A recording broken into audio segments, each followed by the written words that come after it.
Covid काळात कोल्हापूर जिल्हा परिषदेत सर्जिकल साहित्य खरेदी करण्यात आलं होतं.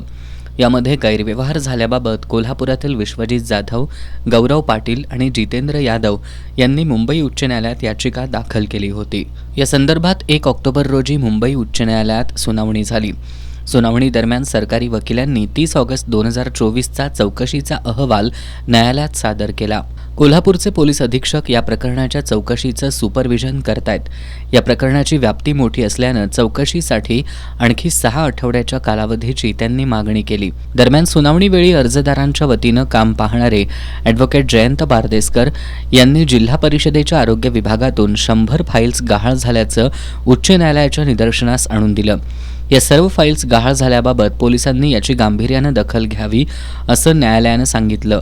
दोन्ही पक्षाच्या युक्तिवादानंतर न्यायालयानं पोलिसांना 4 आठवड्याचा कालावधी दिलाय.